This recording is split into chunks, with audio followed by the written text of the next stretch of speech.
En medio de Alaska, rodeada de bosques, montañas y kilómetros de territorio prácticamente despoblado, existe una instalación que durante décadas ha alimentado algunas de las teorías de conspiración más sorprendentes de nuestro tiempo.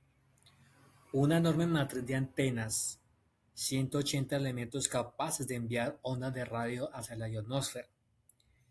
Para los científicos es un laboratorio, para sus críticos podría ser algo mucho más peligroso: control climático, manipulación de la atmósfera, terremotos, guerra electrónica, incluso control de la mente. Pero, ¿qué hay realmente detrás de HARP? ¿Es una poderosa tecnología militar escondida detrás de una fachada científica? ¿Es simplemente un centro de investigación que terminó convertido en protagonista de innumerables teorías? ¿O existe una zona gris entre ambas versiones? Hoy vamos a separar lo que sabemos, lo que se afirma y lo que solamente podemos imaginar. Esto es Crónicas de 8 días después, temporada 2, episodio Hard, Ciencia, Conspiración y la Geoarma. Hola, hola, ¿cómo está mi gente? ¿Cómo van? Bienvenido una vez más a Crónicas de 8 días después.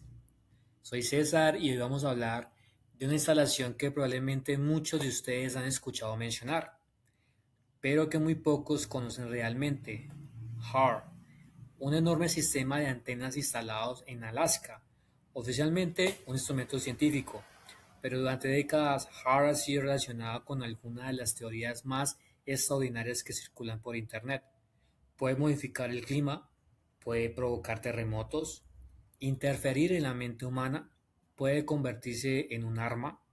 Y quizás la pregunta más importante: ¿qué parte de todo es ciencia y qué parte es conspiración? Vamos a descubrirlo. ¿Qué es realmente HARP? Comencemos por los hechos. HARP significa High Frequency Activated Auroral Research Program, programa de investigación de auroras activas de alta frecuencia. La instalación se encuentra cerca a Gacona, Alaska.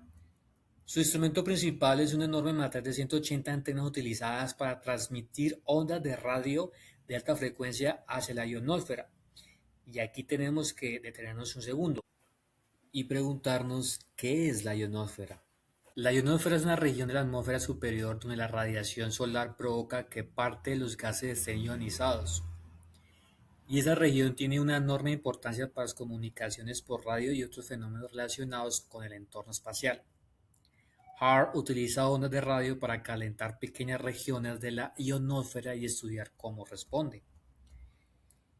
Los científicos pueden observar entonces diferentes fenómenos y estudiar cómo se comportan las partículas cargadas. Dicho de una manera sencilla, HARP no dispara una bomba, no lanza sustancias químicas, no crea nubes artificiales, envía ondas de radio y estudia la respuesta a la ionosfera. Una historia con vínculos militares, y aquí empieza la parte que hizo que las sospechas crecieran. HARP no nació originalmente como un proyecto universitario cualquiera. Su desarrollo contó con participación y financiación de instituciones del gobierno estadounidense relacionadas con la defensa y la investigación avanzada. Entre ellas estuvieron la Fuerza Aérea, la Marina y DARPA, y durante años la instalación tuvo una fuerte relación con el ámbito militar. Posteriormente, la operación pasó a la Universidad de Alaska Fairbanks, y aquí aparece una pregunta perfectamente razonable. Si era solamente investigación científica, ¿por qué estuvieron involucradas instituciones militares? La respuesta oficial es que la ionosfera tiene importancia estratégica. Las comunicaciones de radio, la investigación, las señales electromagnéticas, el funcionamiento de determinados sistemas de comunicación, todo eso puede verse afectado por el comportamiento de la ionosfera. Por lo tanto, estudiarla también tiene intereses militares. Pero para muchas personas, esa explicación no fue suficiente. Ahora, mi gente, ustedes se preguntarán: ¿y cómo funciona? Ahora imaginemos que estamos frente a HARP. Tenemos una enorme matriz de antenas. Estas antenas transmiten ondas de radio de alta frecuencia. La energía llega a una región determinada de la ionosfera. Allí se produce un pequeño calentamiento controlado. ¿Sí? Las investigaciones observan la respuesta. No estamos hablando de calentar toda la atmósfera, ni de crear una tormenta, ni de mover masas de aire gigantescas.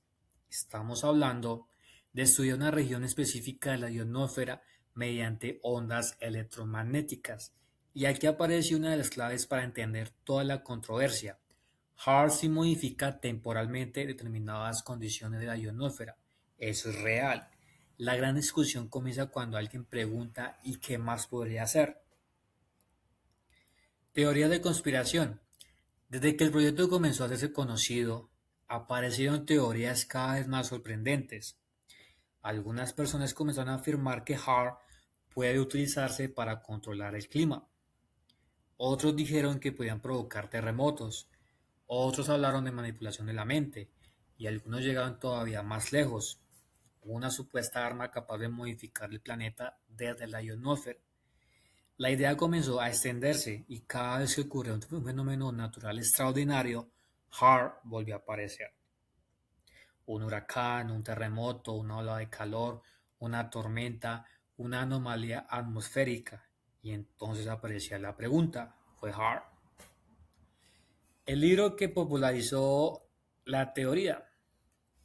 Una de las figuras más conocidas dentro de esta historia es Nick Begich.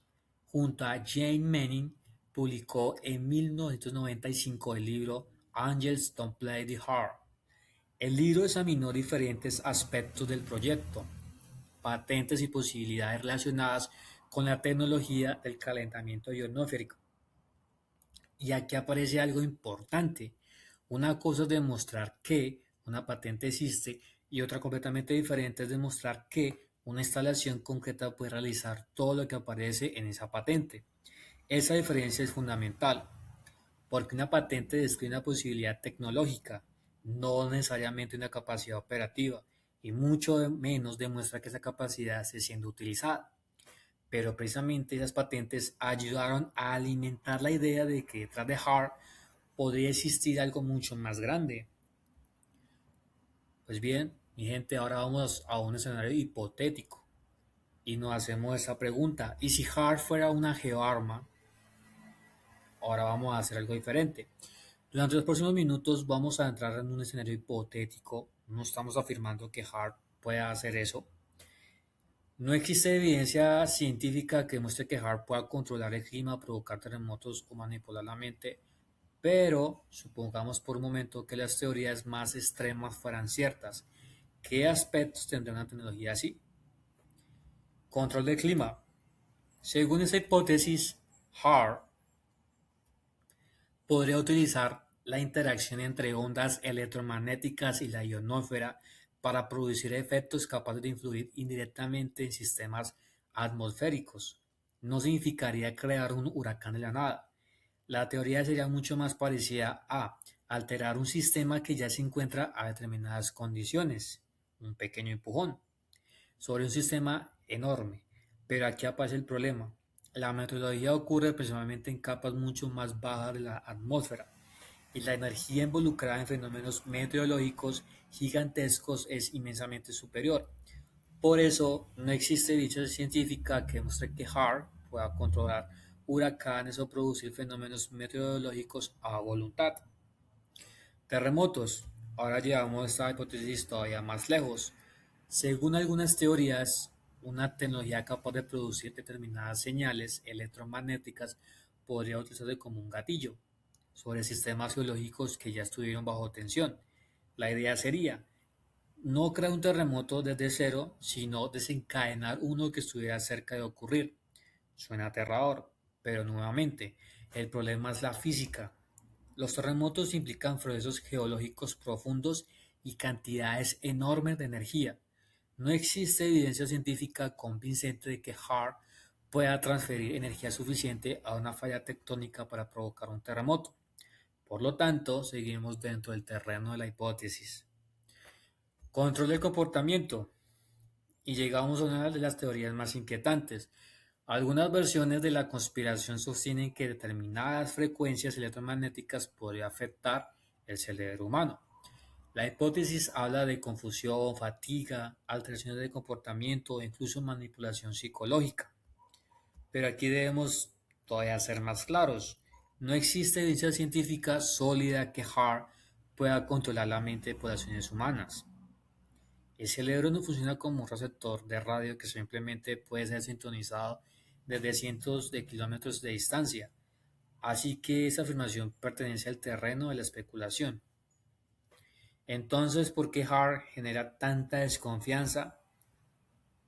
Aquí está probablemente la parte más interesante de toda esta historia, porque una teoría de conspiración sobreviva durante décadas necesita controlar elementos reales sobre los cuales construir.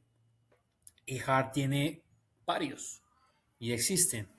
Tiene cientos de antenas, trabaja con energía electromagnética, estudia la ionósfera, tuvo vínculos militares, está ubicado en un lugar muy remoto y durante años fue poco accesible para el público. Todo eso es real.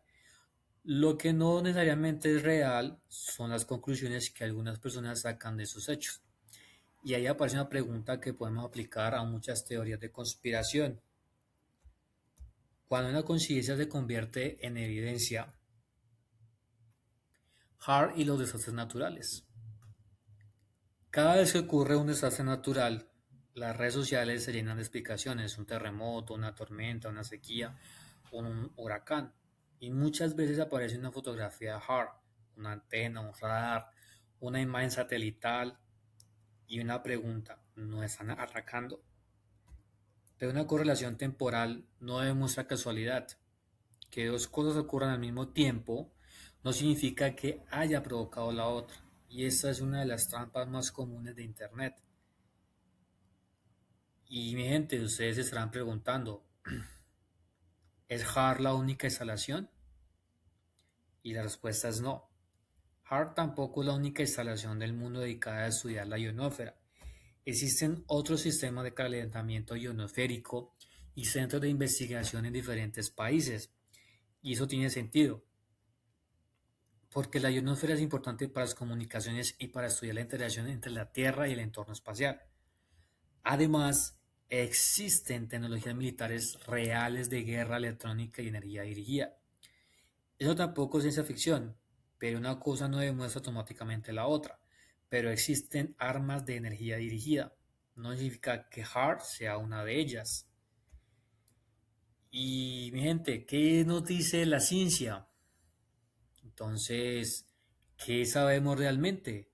Sabemos que HART existe, sabemos que utiliza ondas de radio de alta frecuencia, sabemos que estudia la ionósfera, sabemos que tuvo vínculos con instituciones militares estadounidenses, sabemos que actualmente está relacionado con la investigación científica universitaria y sabemos que puede producir modificaciones pequeñas y temporales en regiones de la ionósfera, pero no tenemos evidencia científica sólida que demuestre que HART pueda controlar el clima, crear huracanes, provocar terremotos, controlar la mente o manipular poblaciones humanas.